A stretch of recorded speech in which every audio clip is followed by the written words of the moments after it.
capacity for growth is inside you. I packed you. I put so much capacity and power for growth inside of you that you can't even put no excuse on top of that. Well, Lord, it's my age.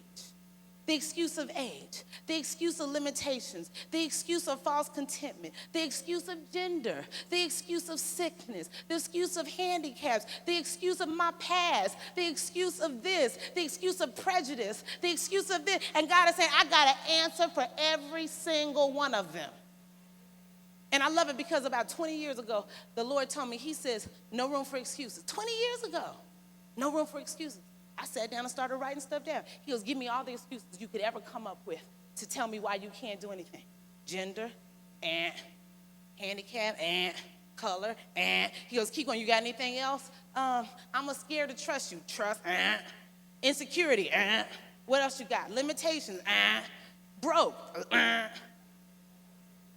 God says, I got a potential to match every excuse that you can throw at me. And so what God did is, for years, he walked me through not using excuses. And then 2 years ago, he said, now sit down and write the book so everybody else can figure out how to do it. He said, and so every chapter, God showed me how to tell you, this is my excuse, but this is why I can't lean on it. Do you know that the Bible is full of people that had a valid excuse?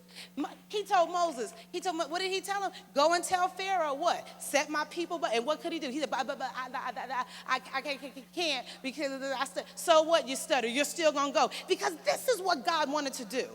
Let me tell you why God uses you in the face of all your stuff with all your limitations. Because Pharaoh thought he was God. Pharaoh thought he was a God, and so he was sitting there ruling the nation acting like he was God. So God wanted to send the most pathetic person he could. He waited till Moses was old. He waited till he couldn't talk. And God mocked a man that thought he was God by sending a man that didn't look like he even knew a God to tell him that my God is telling you, God, that you got to submit to what he wants. He said, oh, you can't talk? I'm going to send your brother Aaron with you, and Aaron will speak for you. And so he goes, God, please don't send me. I can't talk. I'm old now. And God said, I'm sending you back to where you came from. You ran away from them, and I'm sending you back. I don't deal with my family no more because I ain't thinking about them.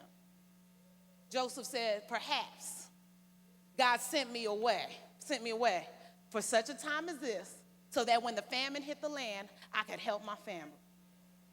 But his brothers thought they were being funny and threw him in a pit. God had a plan. Moses came back and led all the children of Israel out of a bondage nation because God had a plan. Jael was just a little housewife, and she killed a man that was against the people because she had potential raising up in her. Yeah, Deborah led a nation under her tree because she had potential inside of her. Rahab was a prostitute, and in spite of her past, she helped the men of God escape. You know, you can't come up with no excuse.